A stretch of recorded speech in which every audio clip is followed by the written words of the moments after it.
Hey everybody, this is Timothy Bennett here with B&B Banter Bros Goes to the Movies. I am running solo tonight because Aram is sick.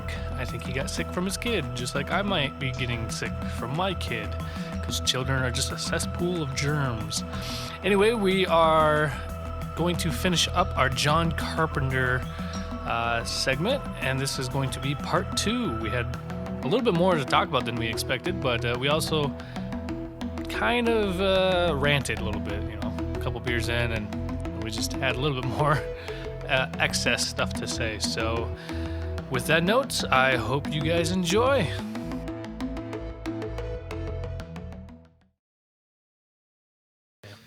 Either way, Christine, once again, like I said, he directed Christine, which...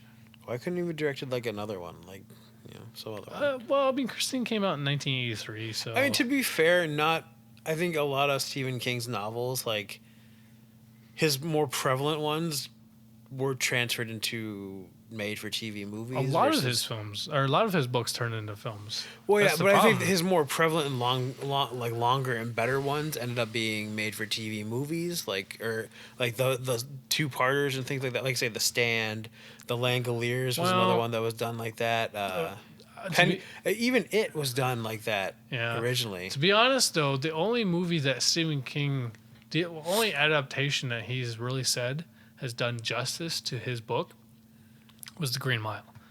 Yeah. He says still this day that it was one of the best adaptations to one of his books, which was actually episodes. Interesting. Okay. Yeah, so it wasn't an actual full book. It was like he did like a couple chapters, and then they would publish that in the episodes.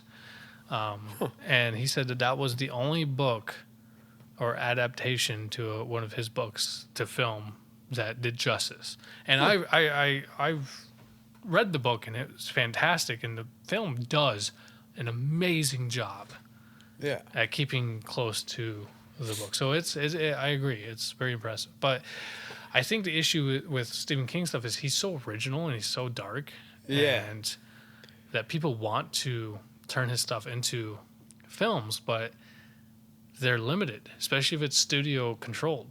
The studios are like, well, you can't fucking do that. Just like in Stephen King's there's towards the end when they're children, they're 13-year-olds, like 13, I think is the age that most of them are in the book. If that.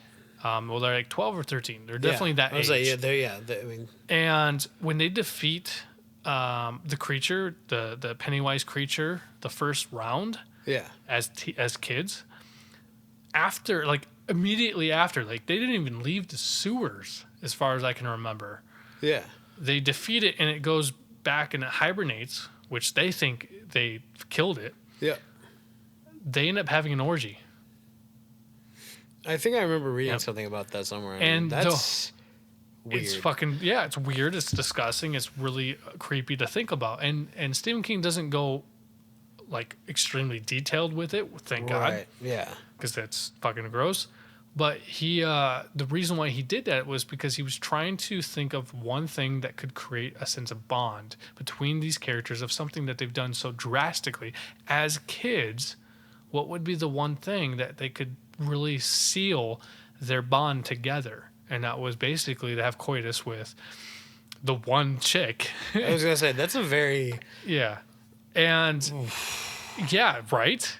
But they couldn't show that in the fucking film. Yeah, no shit. I mean, nobody would want to watch it. I don't want to fucking watch it. There'd be protests. Absolutely. So once again, the studio has a lot to do. But that was also Stephen King. There was no line for him. Yeah. He saw the line. He said, fuck you guys. I'm going to do what I want to do. That's why I love Stephen King so much, is because he's not afraid to go where people aren't willing to go. He will I'll go there. Fuck all of you guys. I don't give a shit. Yeah. This is art. Yeah. I'm gonna fucking do that. That's what art's supposed to do. The best thing about art is to be able to say, why not? Yeah. And he didn't give a fuck about his career, because that wasn't what he was doing this for to begin with. Yeah. I guess once again, John Carpenter was the same way. That's why I said that he's like the fucking Stephen King of the film world, because When you look at some of the movies he's done, yeah, he has a very similar thing. He has a very similar idea, a very similar style. And he's like, there's a line. And he's like, fuck that line. I don't see a line. This is art. I'm going to do this because it's what should be done, even though it's wrong. Right.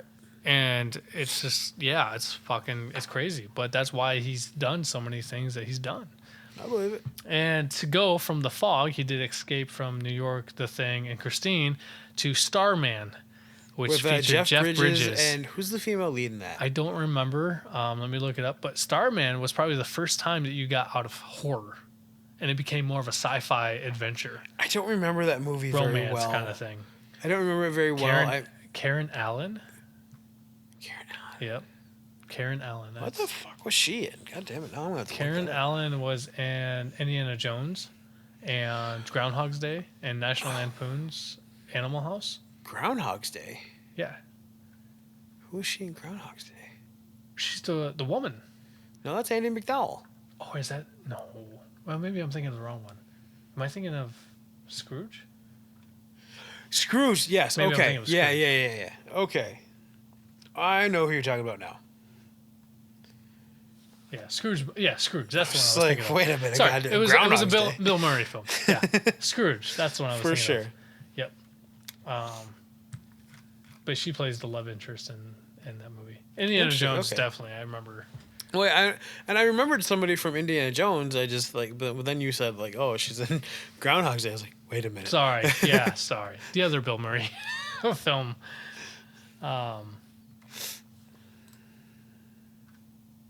What were we talking about now? We just talked about Starman. Oh, it's just Starman that he had Starman. Yeah. But from Starman, Jeff Bridges, which is obviously, it was. I don't think it was ever a super successful movie, was it? I feel like it was just successful enough, but not anything that was really iconic. I don't know, because. Honestly, I know I watched it. I feel like I've seen it once. Yeah, probably once. And it probably wasn't all that great. Didn't need to see it again. Yeah. It's Jeff Bridges acting very awkward, I think, the whole time. Yeah, basically. But he went on to do Big Trouble with Little China with Kurt Russell again. Now, Big Trouble in Little China, if you've listened to my podcast, or our podcast. I was like, what? It's your shit. Yes, it's all mine. I'm a huge fan. Big Trouble in Little China. Big Trouble in Little China is a cult classic. It is a fantasy kung fu ghost story. What's super funny is that it was originally supposed to be written as a Western. Yes. It's all supposed to be done in the Wild West, but it takes place in San Francisco? Yep. I was in San Diego. San Francisco, and Kurt Russell's a truck driver who's friends with a Oriental fellow named Wang. Yep. Yeah, Wang. I think it was Wang. Wang Chi, I think is his name. Who gets sucked into this weird sort of beef, ancient Chinese gang war. He gets it's even more than that. They get sucked into a supernatural war essentially, because this demon is basically trying to get himself out of jail by sacrificing these people. One of which is Wang's fiance. What he wants is he wants to be human because he's incorporeal at this point. Lopan can't touch or be touched. He's incorporeal. But along with that, it's also to continue his immortality. But yeah, so essentially he's to restore his flesh and blood so he can feel again. That's what the hell he wants out of. Yes. Yep. But Jack. Fuck. Okay. Kurt Russell. Jack Burton is his name in the movie. He's just a fucking John Wayne kind of cowboy. Not even that. He's just a. That's the character he tried to play. He was trying to be a John Wayne figure. He is a purposely bad John Wayne character. Yeah. Okay. So if he's doing it purposely bad, then that's purposely bad John Wayne. Because he may be trying to play. He's a man's man. He's super a truck driver. He's a truck driver and all this stuff, but he's constantly one-upped by everyone around him, it seems, until the end of the movie. The greatest thing about that movie is Jack Burton thinks that he's the hero, but really he's the sidekick. Yep. Until the end, when he actually kills the main bad guy. Does, yeah. But Wang Chi is actually like David. What's his name? David Wang- Wong is Wang- Wang- David Wang Wong guy. played David Wong played Lo Pan. Wang Chi. Wang Chi? He's supposed to be the hero. I believe it. That's 'cause the hero. I especially love when he's like, I can cut this bottle in half with Yes. one swipe. Oh yeah, I'll bet 100 on that. Oh, he gives him all his money. He's like, I got over $1,200 here, and he's like, And he doesn't do it. And he hits the catches bottle, it. and like Jack Burton just catches it out of thin air, and he's like, it's all in the reflexes. Yep. That's his a thing. coined line. Yep. It's all in the reflexes. So, side note, the only time I've only seen the actor that plays Wang Chi twice in other movies. And that was Prince of Darkness. Prince of Darkness, Which is and John Carpenter. Which is we'll another get to a John little Carpenter bit. movie, and then Warriors of Virtue. Oh God. So that's had the kangaroos that were Yup. fucking ninjas. Yup. He is the chef at the restaurant that the boy hangs out at in the first part of the movie, Oh jeez, really? and he's doing fucking kung fu while cooking. Wow, it's been a long time since I've seen It's that movie. fucking mental. It's been a long time since I've seen that movie. I'll have to rewatch that. I have to admit, I love Warriors of Virtue for some reason. When did that love come out? them. In like 90 something? Oh yeah, mid '90s, I want to say. Apparently he's in Wayne's World 2? He is. That doesn't seem right. As who? James Wong? Oh, James Wong is in Wayne's World No, 2. He's Jeff Wong is his character. Jeff Wong. I would say the guy that plays Lo Pan is Tia Carrere's dad. Yeah, he plays. Yeah, but that's not the same guy. No, So that's what I'm trying to figure out. I'm very confused now. I think. Unless he's the Asian guy that Tia Carrere is supposed to marry. No, he's. I think they've got it messed up. Must be. I think they've got the whatever. Either way, or maybe it's. Oh no, I hit the wrong guy. Never mind. That's why it didn't seem right. I just hit the wrong guy. I just hit the wrong one. That's all. Because they're right next to each other. Yeah. So I was like looking at the character's name and the actor's name, and I just hit the wrong one. I'm like, that's not right. We've been drinking. That's true. Not an excuse. Yeah. So Big Trouble in Little China, and then he goes and does Prince of Darkness, which is also John Carpenter, which also has the priest in Prince of Darkness is also the investigator and Halloween. Yeah. Which we just Donald discovered. Pleasance is his name. Yeah, and then in Warriors of Virtue, yeah, he plays Ming. Yeah, the chef. God, it's been such a long who's doing time spin kicks and shit like that, since I've cooking seen that fucking movie. food. I couldn't ever take that movie serious. Oh no, don't take it serious. But it's just I don't know why. I just because of the age I was at the time. I don't know, but I enjoy the movie. Come on, really? Kangaroos that fucking hop around and fly around and do kung fu? And what? And they don't even look like kangaroos. They look don't. Well, they're kangaroos that are wearing like mutated. gis and like they look wielding like weapons. Wallabies. So here's what really set me off, and I don't know why. They made a sequel to Did they? Warriors of Virtue. What? Many years later, What was all the Roos were human at this point. They had become God. humans, and I didn't know what was happening, and I got very mad as an adult person. I got very mad at my TV. This shouldn't be happening. I was in my living room watching How this going. dare you? I thought that they'd basically teabagged on my childhood. Like, Yeah, I feel like that sometimes. There's Like a The lot of Princess things- Bride.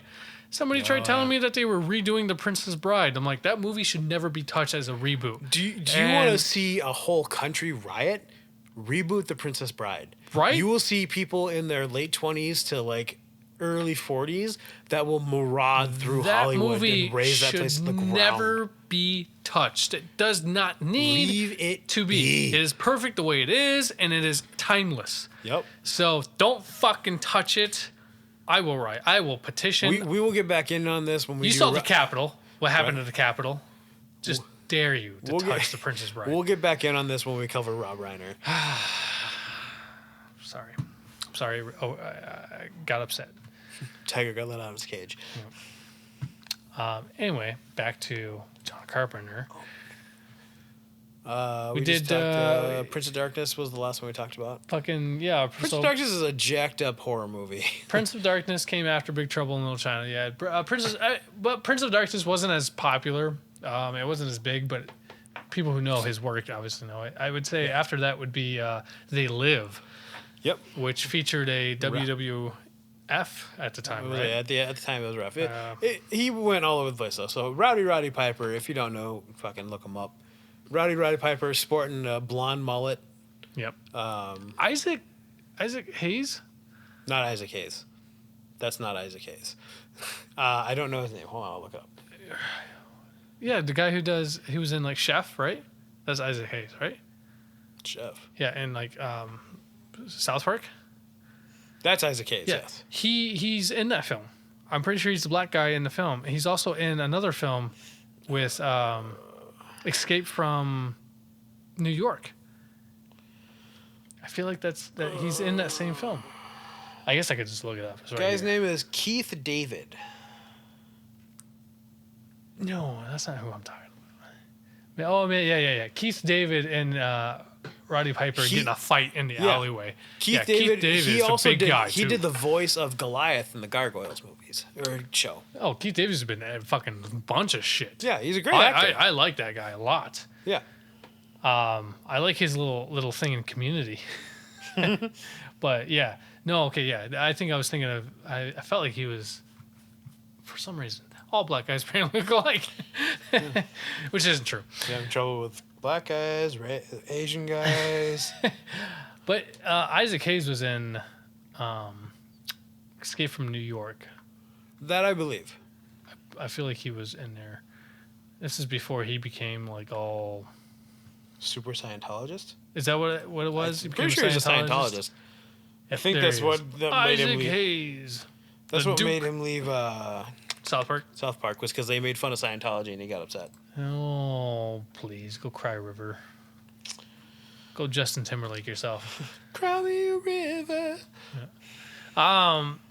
So there's only a couple other films that John Carpenter has done that has pretty much been noteworthy, and that is he did They Live, which we just talked about. Yep. Which was kind of like aliens secretly incognito essentially ruling the world. Yeah, it's aliens basically using subliminal messaging to control society. And basically the only way that you can see these aliens is by having these sunglasses.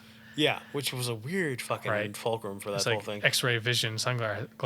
Yeah, they're literally just like regular Ray-Bans. dollar store fucking sunglasses that you put on, and like you can see all the subliminal messaging. So like billboards say like consume, obey, things like that. The money says this is your god. Exactly. So it's basically it's also I believe it was a big middle finger to capitalism. Yeah. And to the way that society was going as well. And John Carpenter admits that too. He's like, yeah, it was my way of just flicking off the man. Yeah. So take that, the man. Right. After that, he did like a TV movie called Body Bags, which I never saw. But after that, his next movie was In the Mouth of Madness, which I love. Yep. I've always loved it since I was a kid, and it starred Sam Neill. Yep.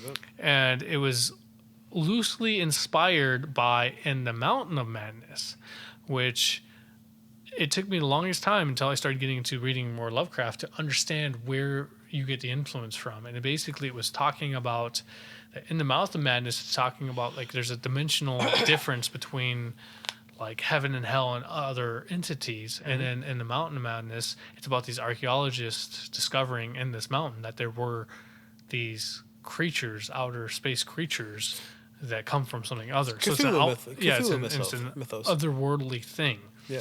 But In the Mouth of Madness, I absolutely loved, and it's fucking bizarre. It's more of a psychological kind of twist to it. Then he goes and does Village of the Damned, which was, I believe, also a Stephen King short story. Village of the Damned? I don't remember. No. I'm thinking Children of the Corn was a Stephen King short story. Yeah. Village of the Damned that's a remake, I'm pretty sure. I think there's an older Village of the Damned. But I think the one he did was Christopher Reeve and Kirstie Alley. Yep. You nailed it. Yeah.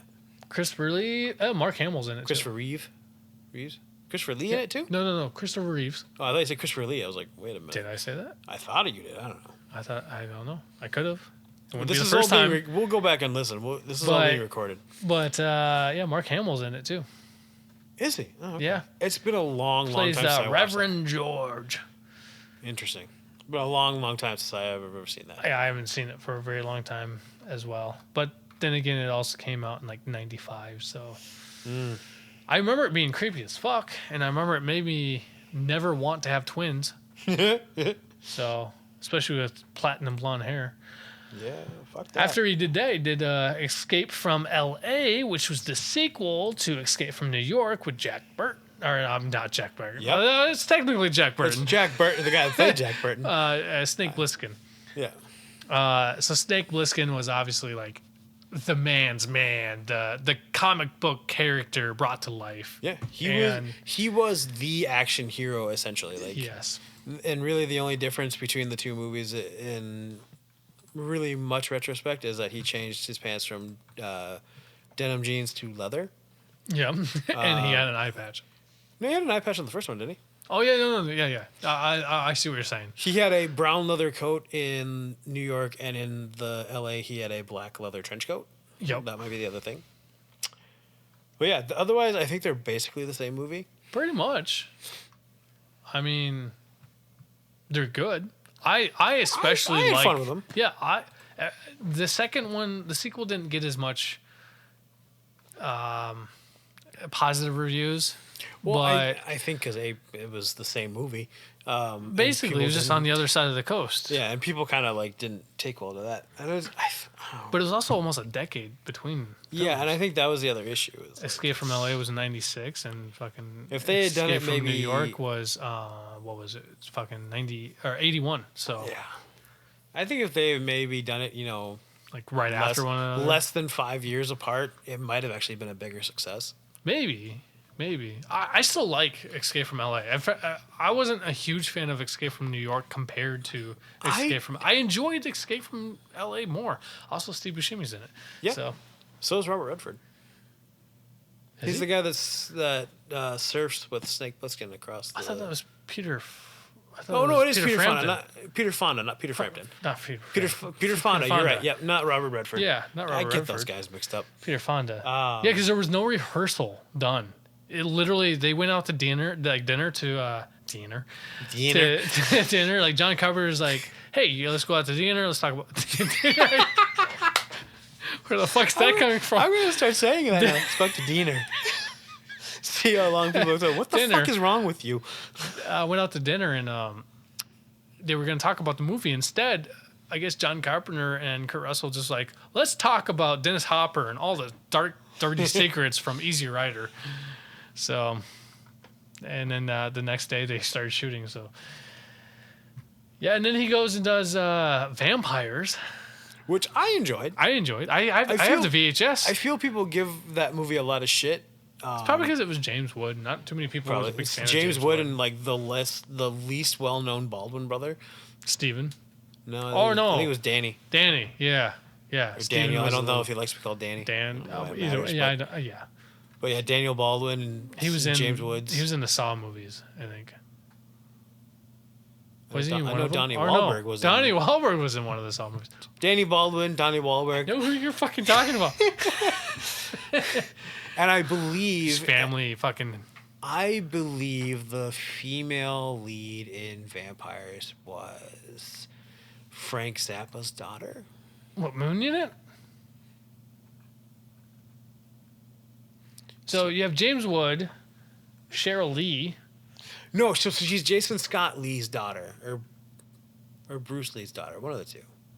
Cheryl Lee? Yeah. So she's one of the. She doesn't look like either one of them, but she's one of their daughters. I couldn't tell you who she's the daughter. It's either Jason Scott Lee or she's Bruce Lee's daughter. She was in Twin Peaks. I don't know. It doesn't. It says that she's. Yeah, it doesn't say off of here. It says she's from Germany, so that's not her. That's weird. That can't be her then. She was like the Twin Peaks chick. She played Laura Palmer in Twin Peaks. So must not be her. But He had the only other. Oh, Mark Boone Jr. He Was he played the priest? I don't know. It just says he was Caitlin. Okay, well that doesn't help me. Nope. Tim Gwynny, Father Gwyn. Adam Oh, probably just Tim Gwynn. Gwyn, maybe. Yeah, I would think. So Mark Boone Jr. though, he was in Sons of Anarchy. He plays one of the bikers with the long beard, short, stocky little guy. In Sons of Anarchy. One of the bikers with the long beard, which Well, is I can't really think of not anything. very descriptive of any of those I guys. can't really think of anything that other people would know him in. I mean, he's in like Batman Begins. He's in 30 Days a Night. He's in Too Fast and Too Furious. He was in Memento. Like he's in these films. I know who he is by seeing him, but I'd probably know him by face. I probably wouldn't. yeah, remember. I mean, but the biggest thing is like trying to think of films that somebody would know him in, and I think that the biggest role that he's had was in Sons of Anarchy. So either way, yeah, I mean, after that, fucking Carpenter does just a couple more films, and I mean, we're already in the 90s at this point. So he does Vampires in 98. I can't believe it's that old, to be honest. He does Ghost of Mars, featured Ice Cube, which was terrible. Ice Cube and who's the 2001. female in that one? She was in Species. Oh, Jason Statham is in it. Ice Cube, Natasha Henstridge. Yeah, Natasha Henstridge. Yeah. I thought it was She was Rebecca Species. Romaine. No, I thought she was in Species. no. No, Natasha Henstridge. They look a little alike, so I mean that's understandable. Okay. You'd be confused, but Species was a weird fucking movie anyway. yeah, and they proceeded basically to make felt- fucking 5 more of them. I basically felt like you're only gonna watch that movie Species just to see some nudity and some like softcore porns. What I did. That's basically what I did. I was in my early teens when that movie came out. I'm pretty sure. Yeah. So it sounds about right. I mean, I don't really know why it wasn't that great of a movie. No. But yeah, you are right. She was in Species. She's also in the Whole 9 Yards. Yeah, she's in both because she's the one that ends up. She's married to Bruce Willis, but then And her ends and up Matthew marrying Perry fall Perry. in love. Yeah, vice versa. Amanda Yeah. Pete is a secretary. Maddie P. Yeah, she's not very attractive anymore. She's. I don't know if she ever was, but Yeah, I mean, that movie. So the whole 9 yards. That movie. She just like at random had like a random boob shot. yeah, she's Like, distracting. Yeah, she was distracting those guys. She's just like, "Hey guys," with a gun, I think, too, in her hands. Like, Yeah, she's she like, was. "Hey, She was like guys." leaning out a window and Yeah. like just kind of like wiggling them at him. And she, so then John Carpenter was a part of the Masters of Horror TV series. Now that's an interesting series. Yeah. That's got I some do really remember cool when stuff. they came out. Yep. They have like two seasons, I want to say. Yeah. I mean, think it there's says two- 2005 to 2006. So, it Well, may yeah, have he been was one- in the first season. I think they made a second season. 2006 is when it says. So Pro Life was in 2000. Oh, both of them. So Pro Life and then John Carpenter's Cigarette Burns. That's the one with Norman Reedus. That was a really weird one. Yeah. He did The Ward, which I saw, which was kind of fucked up. It's about like an insane I feel like I asylum and started that stuff. movie, but I don't think I ever finished Yeah, it. it was a bit of a fucked up movie. I didn't know he did it though. That was interesting. I don't really remember much about it, but yeah, that was basically the only film he did. So that was the Interesting. last film he did in 2010, and now he's been on hiatus. He's kind of doing his music thing, and Yeah? he recently got asked if he was going to go back to directing, and he's like, "Yeah, possibility. I'm not done yet. Just doing this now." And he was talking about doing his touring, where he just Kind of dicking around. yeah. I mean, he can. I'm sure when an idea hits him, he'll do it. But, Right? I mean, I mean- it's a matter of whether he feels it's right. And the thing about John Carpenter that everybody has said was he wasn't a kind of guy that was egotistical. Now, there's a certain point where you have like a power struggle between on set. You know, who are you going to listen to? Who's going to do this?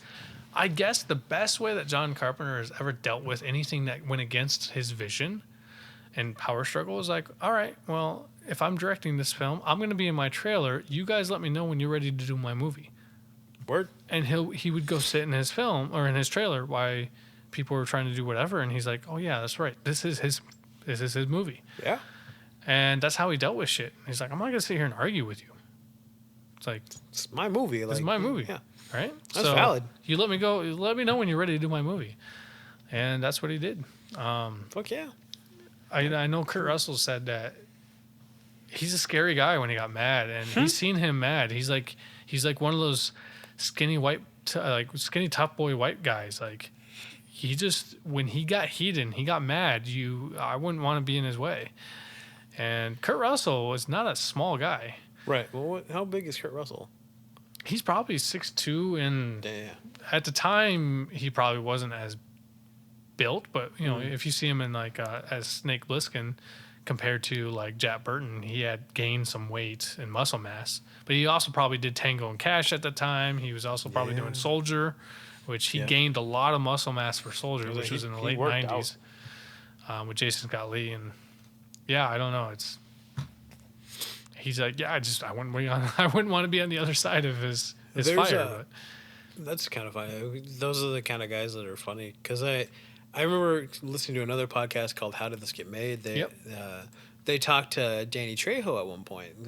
They're actually just on the phone talking to him. They're like, you know, is there ever been one guy, because like Danny Trejo has been to prison and stuff like that. Yep. So I mean, he's a pretty rough. Well, he was in the gang. He went to prison for murder. Yeah, he's a pretty rough. When he was younger, and he was a teenager. Yep. And my uncle met him. They're like, you know, is there anybody that like ever like that you wouldn't want to fight like on any of the movies? And he's like, John Cusack. And he's like, John Cusack just has that look in his eyes, like he doesn't give a fuck about anything. Do you know why though? Well, John Cusack trains too. Yeah, he knows martial arts. But that wasn't why he thought John Cusack was. He just had that look on him. He's got that look. Like if you look in his eyes, like there's just something there that like says, I can makes take you back down. It's probably that I can take you. Yeah. It's probably him literally going, and then his peripherals are like analyzing the body. It's Sherlock Holmes. Like he's dealing out like the way the fight goes. I can take you. Yeah, I'm pretty sure I can take you. I don't know. That just seemed prevalent to that conversation. I know funny. That John Cusack, he's been doing martial arts since he was a kid. Well, there's Say Anything. Say Anything, yeah. And he's training with Don the Dragon Wilson. Yeah. That's the exactly film what I was just going to talk about. Yep. Yeah, that was real. That was for real. He was legit he legit trains in that stuff. Yep. So. And anytime he did his stunts and stuff, like in like Con Air, or when he was doing War Inc., or even Point Blank. Yeah, which is a great movie, especially when he goes into the convenience store. It's like, who are you? This used to be my house. But yeah, he's a martial artist. Like, I think Danny Trejo basically just said the look in his eyes like made it look like he would fuck you up if he decided to. Danny Trejo though, he's a big teddy bear. Yeah. He's got a fucking serious, like, I think he's got at least one restaurant where they do vegan food, which I don't know. My trouble with vegans just makes me just. Well, it's because we're cooks. I think that ideological eating disorder, as Mark Maron coined it one time, and I think that's probably the truest thing I've ever heard. I think that the issue that we have with as cooks and working with food is, why are you fuckers so picky? Right. We're the ones that have to cook this shit, and you're gonna make it harder. I think that's really what it comes down to. Is I was looking at it like, I built this menu. So the menu is set up the way I built it because it tastes good this way. Why do you feel the need to augment my work? Right. That is something I kind of have an issue with. Is I'm a firm believer, and it's because I'm a cook though. I'm a firm believer that, hey, if you go into a restaurant, don't alter the item until you've had it first, because there are some people who are going, oh, it's a texture thing. Guarantee you won't fucking notice. Or, oh, I don't like onions. You can't even taste the fucking onions. Right. There's a few texture things that I don't deal with, like mushrooms. I don't deal with the texture of. I like the taste of mushrooms. I like the flavor of mushrooms. I don't like the texture. Yeah. So if you can grind up a mushroom and leave the flavor there, by all means. That's how I used to eat beef stroganoff when I was a child. I used to have my grandmother grind the fucking mushrooms in a blender so that I didn't have to chew them. Jeez. And she acquiesced. I didn't have a choice. I ate whatever my mom gave me because we didn't have a choice. My family had like a rotating menu of like 10 items. So like it was very much, it didn't really deviate. Yeah. There's a certain point in our life where we didn't even have a microwave. So literally I ate like SpaghettiOs or hot dogs cold, or out of a can. So I'll eat hot dogs cold. I'll eat fucking. You gotta bring the podcast down like every like 2 episodes with this stuff. I swear to Christ. It's called life experience, Aram. I'm sorry mine was so terrible. Well, yours wasn't that great either. I mean, mine wasn't great, but I mean, you can't try and make me feel like I had like a better childhood just because you. Because I had a worse childhood. Thanks for trying to make me feel better there, Aram. It's not about you. It's about me. I can't even use I mean, that's really dark. Never mind. I was going to say I can't even use the excuse that, at least I have 2 parents, because I didn't. Nope. The only difference is yours was by choice, mine was biological. Right. So that makes you win that round. Yeah. Who had? All right. I don't have anything else to say about John Carpenter, by the way. Other than I'm looking forward to the day that he comes out with something new, and hopefully he doesn't die anytime soon. Excited to see what he does next. Yeah, he's John Carpenter, iconic figure for horror. He's one of the forefathers of modern slashers. Yeah. Doesn't have to be just horror. It's right. Well, in general. And me and Aram, before we did the podcast, we were kind of talking about Halloween was like Michael Myers was considered the beginner, the founder of like the horror slasher films, and we were like, well, that came out in 78, and Chainsaw Massacre came out in 74, and it's like, why isn't Leatherface part of that when we kind of like he's in the same grouping, he's still in the same umbrella as like the slasher film icons of horror, and yet we kind of looked back at it and it establishedly said that John Carpenter's Halloween set the genre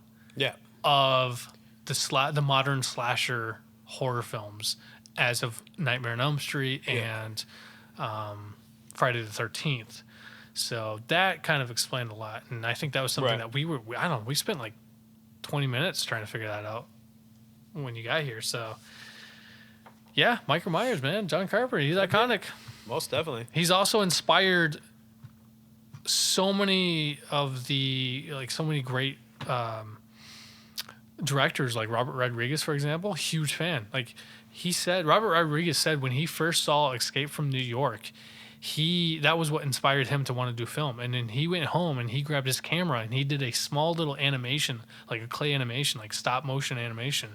And that was what got him into film, was because of really? Escape from New York. Yeah, that's how Robert Rodriguez became a film director. And him and Quentin Tarantino became best friends when they were in the Toronto Indie Film Festival.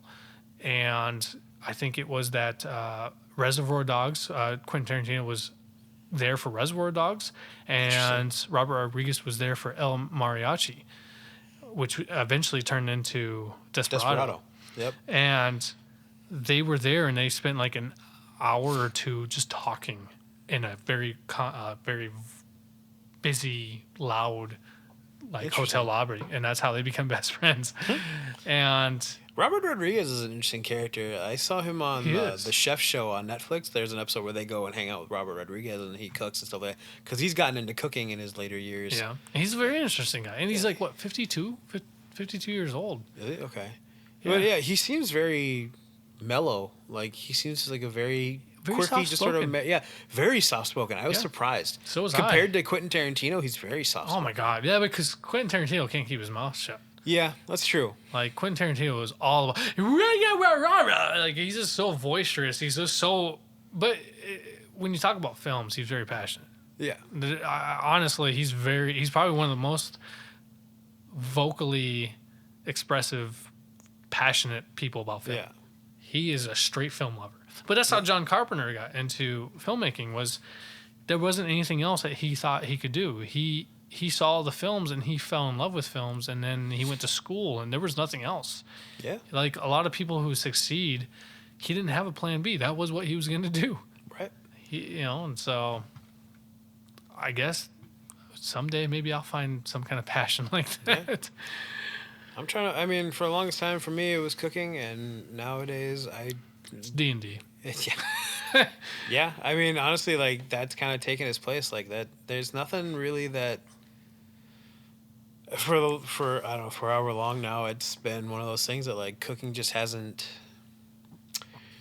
met that. It evoked the same passion or creativity, the same spark, and I don't know if it's gonna come back. I don't know if maybe I'll move on to something else. Like, I do kind of cringe at the idea that at 36 I'm moving on to a new passion. Like, I think that's I stepped into that old idea that I'm too old to start something new. Yeah.